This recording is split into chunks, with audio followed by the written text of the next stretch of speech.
We talk about boomers constantly. We write books about them, make documentaries, argue about them on every platform imaginable.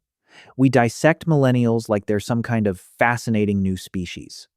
And Gen Z?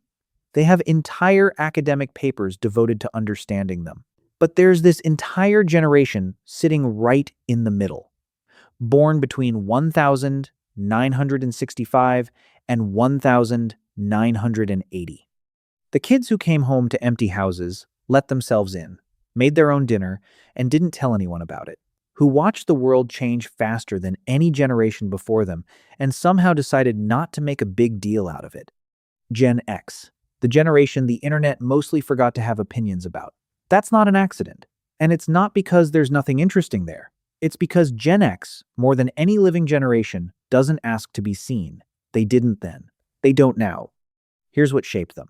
The 1970s and early 1980s were high-contingency environments for children. Divorce rates hit their historical peak. Latchkey kids' children who came home to empty houses and let themselves in became so common it stopped being remarkable. Parents were present, but the cultural norm was independence, not supervision.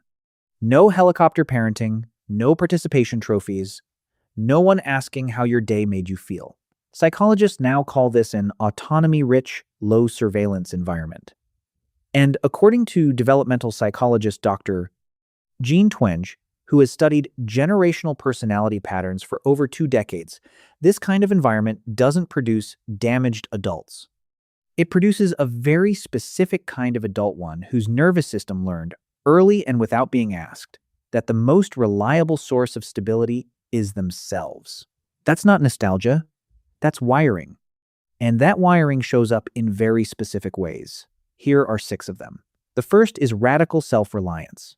People call them closed off, emotionally unavailable, hard to get close to. And there's a version of that critique that's true. They don't reach out easily. They don't ask for help reflexively. When something goes wrong, the first move is internal, not external. But here's what that actually is. Research from the University of Rochester found that individuals raised in high autonomy environments develop what's called a strong internal locus of control, the deep-seated belief that outcomes are shaped by their own actions, not by luck or other people. It's not emotional unavailability.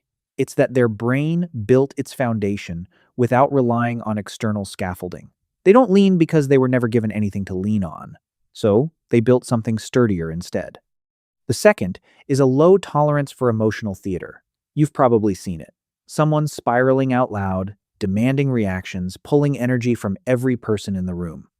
And the Gen X person in that scenario gets very quiet. Not because they don't care, because their brain is running a quick assessment. Is this an actual crisis, or is this performance? Research published in the Journal of Personality and Social Psychology found that individuals who grew up in low supervision environments develop stronger threat calibration. They're better at distinguishing genuine distress from social performance designed to elicit a response. They're not cold, they're calibrated.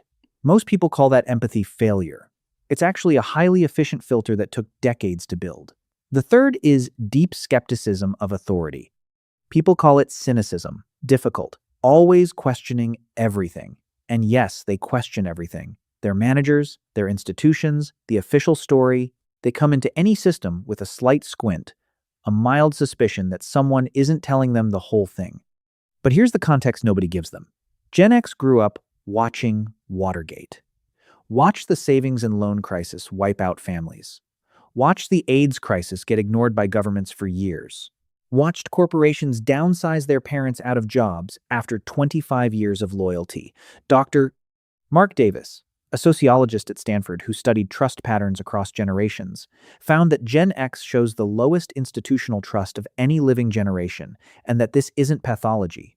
It's a rational adaptation to a specific set of historical inputs. I knew a Gen X guy in his mid-50s who was offered a special opportunity by his company, a new role that sounded like a promotion. He found the pay cut buried in paragraph 7 of the offer letter. He read paragraph 7. He always read paragraph 7. His younger colleagues thought he was being paranoid. He thought he was being literate. Skepticism isn't a personality disorder. It's an accurate response to patterns observed over decades.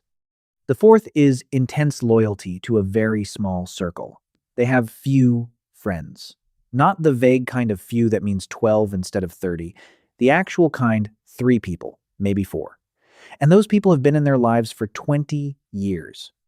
Research from Oxford University's Robin Dunbar, who developed social brain theory, found that humans can maintain roughly 150 social connections, but the innermost circle, the people we'd actually call in a crisis, averages about 5. Gen X didn't stumble into small circles. They learned early to watch what people do under pressure before deciding whether they were worth keeping. They've seen enough people disappear when things got hard that the default became prove it first, trust after. That's not social failure. That's an extremely refined selection system that most people spend their whole lives trying to develop. Here's something worth sitting with for a second.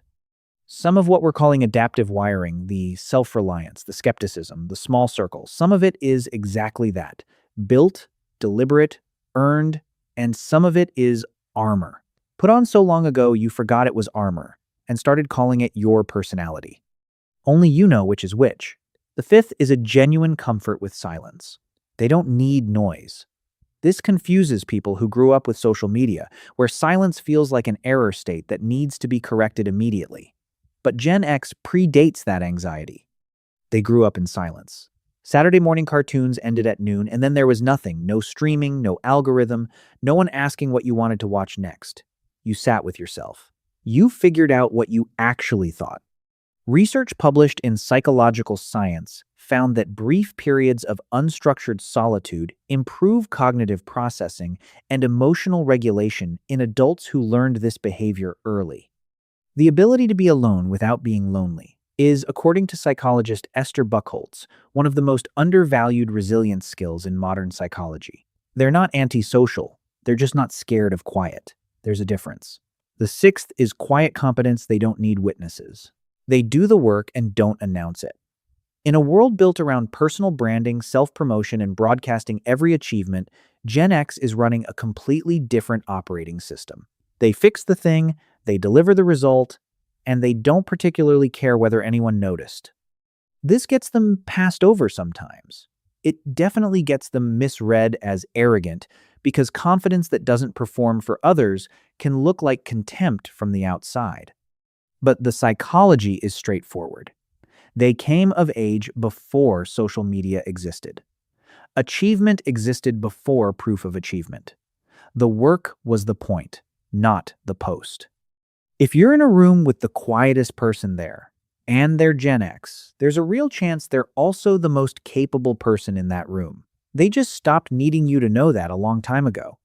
Follow for more on the psychology of quiet intensity. If this is the first time someone put this into words for you, there's more where that came from. If you're a Gen X man, you probably absorbed a specific version of this. Handle it, don't complain, figure it out. The men who raised you didn't process out loud, they solved, then moved on. You built the same system. The problem is, other people sometimes experience that as emotional absence. You're not absent. You're just not narrating. If you're a Gen X woman, you got a different label for the same wiring. Difficult, too independent, intimidating. You figured out the world without being rescued from it, and some people have never quite forgiven you for that. There's a kind of tree that only grows stronger under resistance. Wind, drought, hard ground. The stress doesn't kill it, it causes the roots to go deeper. Gen X is that tree. They were handed an era that didn't soften much for them, and they didn't ask it to. Some people need calm water to stay afloat. They were built for something else. Which sign felt most like you, the self-reliance or the skepticism? Drop it in the comments. And if you know a Gen X person who spent their whole life being told they're too much or not enough, send them this. Sometimes just having a name for it changes something.